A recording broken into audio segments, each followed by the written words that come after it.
ನೀರಿನ ವಿಚಾರವಾಗಿ ಕರವೇ ರೈತ ಸಂಘದ ಹೋರಾಟ.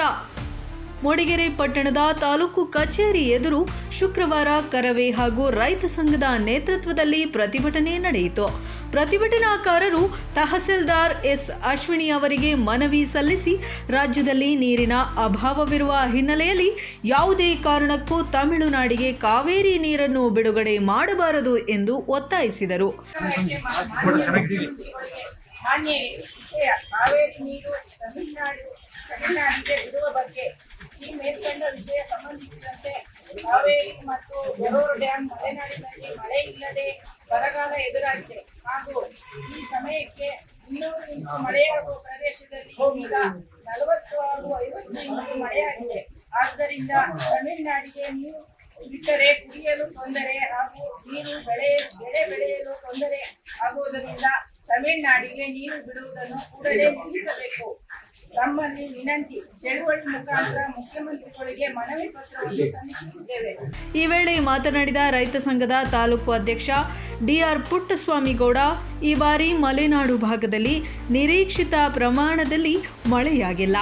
ಇನ್ನು ನದಿಗಳು ಹಾಗೂ ಜಲಮೂಲಗಳು ಬತ್ತುತ್ತಿದ್ದು ಕೃಷಿ ಚಟುವಟಿಕೆಗಳು ಸಂಕಷ್ಟಕ್ಕೆ ಸಿಲುಕಿವೆ. ಇಂತಹ ಸಂದರ್ಭದಲ್ಲಿ ರಾಜ್ಯದ ನೀರನ್ನು ಹೊರ ರಾಜ್ಯಕ್ಕೆ ಹರಿಸುವುದು ಸರಿಯಲ್ಲ ಎಂದು ಹೇಳಿದರು.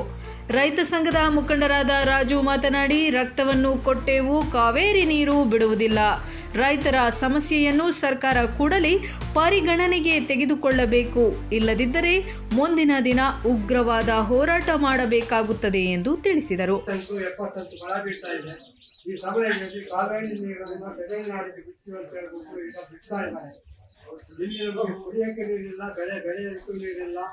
ಮನುಷ್ಯನಿಗೆ ಬದುಕದೇ ಕಷ್ಟಾಗಿದೆ. ಇಂಥ ಒಂದು ದುರದೃಷ್ಟವಾದ ನಮ್ಮ ನಾಡು ಇವತ್ತು ನಾವು ಚಳುವಳಿ ಮುಖಾಂತರ ಸರ್ಕಾರಕ್ಕೆ ಎಚ್ಚರಿಕೆ ಕೊಡಬೇಕಾಗಿದೆ. ಯಾವಾಗ ಇದೇ ಪರಿಸ್ಥಿತಿ ಹೊತ್ತು ಇವತ್ತೇನು ಹೊತ್ತಲ್ಲ. ಯಾವ ಸರ್ಕಾರ ಬಂದರೆ ಈ ದೇಶದಲ್ಲಿ ನಮ್ಮನ್ನು ನಂಬಿದ ಕೆಲಸದ ರೈತಾಪಿ ವರ್ಗವನ್ನು ಬಿಡೋದಿಲ್ಲ. ಕಾವೇರಿ ನೀರು ನಮ್ಮ ರಾಜ್ಯದಿಂದ ತಮಿಳುನಾಡಿಗೆ ಬಿಡ್ತಾ ಇದ್ದಾರೆ. ಈ ರಾಜಕೀಯ ವ್ಯಕ್ತಿಗಳು ಕದ್ದು ರಾತ್ರಿ ನೀರು ಹೋಗ್ತಾ ಇದೆ. ನಮ್ಮ ರಾಜ್ಯದಲ್ಲಿ ಬೆಳೆಗಳು ಒಣಗಿ ಹೋಗ್ತಾ ಇದೆ. ಆದ್ರೆ ಅದು ಕಣ್ಣು ಕಾಣಲ್ಲ. ಇವರಿಗೆ ರಾಜಕೀಯ ಮಾತ್ರ ಕಣ್ಣು ಕಾಣ್ತಾ ಇದೆ. ಅದರಿಂದ ಈ ರಾಜಕೀಯಗಳು ಎಚ್ಚೆತ್ಕೋಬೇಕಂದ್ರೆ ರೈತರು ದಂಗೆ ಇರಬೇಕಾಗುತ್ತದೆ. ನಮ್ಮ ರೈತರಿಗೆ ಎಕರೆವಾರು ಏನೇನು ವಸ್ತುಗಳು ಬೆಳಿತೀವಿ ಆ ಹಣವನ್ನು ಘೋಷಿಸಿ ಆಮೇಲೆ ತಮಿಳುನಾಡಿಗೆ ಬಿಡಿ. ನಮ್ಮ ರಾಜ್ಯ ಕುಡಿಯಕ್ಕೆ ನೀರಿಲ್ಲ. ಇವತ್ತು ಬೆಳೆ ಹೋಗ್ಲಿ, ಬೆಳೆಗೆ ಪರಿಹಾರ ಕೊಡಿ. ಆದ್ರೆ ಕುಡಿಯ ನೀರಿಲ್ಲ ಅಂದ್ರೆ ಮನುಷ್ಯನ್ ತರ್ತೀರಾ? ಈ ಸತ್ತೋದ್ರೆ ಕುಡಿಯ ನೀರಿಗೆ ಏನ್ ಮಾಡಬೇಕು? ನಮ್ಮಲ್ಲಿ ಇದ್ದು ಎಕ್ಸಸ್ ಆದ್ರೆ ಜಾಸ್ತಿ ಹೆಚ್ಚುವರಿ ಇದ್ರೆ ತಮಿಳುನಾಡಿಗರ ಬಿಡಿ, ಮಹಾರಾಷ್ಟ್ರಿಗರ ಬಿಡಿ, ಇಲ್ಲ ನಿಮ್ ಜೋಬಲ್ಲಿ ಇಲ್ಲಿಗರ ಕುಂತು ಹೋಗಿ. ನಂತರ ಕರವೇ ಅಧ್ಯಕ್ಷ ವಿನೋದ್ ಕುಮಾರ್ ಮಾತನಾಡಿ, ಈ ವೇಳೆಗೆ ಸುಮಾರು 5,000 ಮಿಲಿಮೀಟರ್ ಮಳೆಯಾಗಬೇಕಿದ್ದರೂ ಕೇವಲ 1ರಿಂದ 2,000 ಮಿಲಿಮೀಟರ್ ಮಳೆಯಷ್ಟೇ ದಾಖಲಾಗಿದೆ. ರಾಜ್ಯದಲ್ಲೇ ನೀರಿನ ಕೊರತೆ ಇರುವಾಗ ತಮಿಳುನಾಡಿಗೆ ನೀರು ಬಿಡಬಾರದು. ಸರ್ಕಾರ ಕ್ರಮ ಕೈಗೊಳ್ಳದಿದ್ದರೆ ಎಲ್ಲ ಸಂಘಟನೆಗಳನ್ನು ಒಗ್ಗೂಡಿಸಿ ಉಗ್ರ ಹೋರಾಟವನ್ನ ನಡೆಸುವುದಾಗಿ ಎಚ್ಚರಿಕೆಯನ್ನ ನೀಡಿದರು. ನಮ್ಮ ರಾಜ್ಯದ ಒಂದು ಹಿತಶಕ್ತಿಗೋಸ್ಕರ ಎಲ್ಲ ಒಟ್ಟಾಗಿ ಇವತ್ತು ಮನವಿ ಪತ್ರ ಕೊಡುತ್ತಿದ್ದೀವಿ.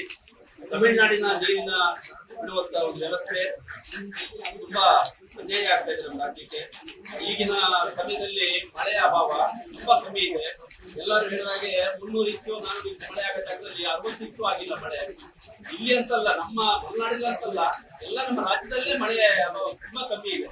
ಹಾಗಾಗಿ ಇವತ್ತು ಸರ್ಕಾರ ಇದನ್ನ ಮುನ್ನೆಚ್ಚರಿಸಿಕೊಂಡು ಯಾವುದೇ ರೀತಿಯಲ್ಲಿ ಮುಂದೆ ರೈತರಿಗಾಗ್ಲಿ, ಸಾರ್ವಜನಿಕರಿಗಾಗ್ಲಿ, ಕುಡಿಯ ನೀರಿಗಾಗ್ಲಿ ಯಾವುದೂ ತೊಂದರೆ ಆಗಬಾರ್ದು. ಪ್ರತಿಭಟನೆಯಲ್ಲಿ ರೈತ ಸಂಘದ ರಾಜ್ಯ ಉಪಾಧ್ಯಕ್ಷ ಮಂಜುನಾಥ್ ಗೌಡ, ಮಹಿಳಾ ಘಟಕದ ರಾಜ್ಯ ಉಪಾಧ್ಯಕ್ಷೆ ವನಶ್ರೀ ಸೇರಿದಂತೆ ವಿವಿಧ ಸಂಘಟನೆಗಳ ಮುಖಂಡರು ಹಾಗೂ ರೈತರು ಭಾಗವಹಿಸಿದ್ದರು. ನೋಡ್ತಾ ಇರಿ ಪಬ್ಲಿಕ್ 18 ನ್ಯೂಸ್ ಡೆಸ್ಕ್, ಮೂಡಿಗೆರೆ. ಹೋರಾಟ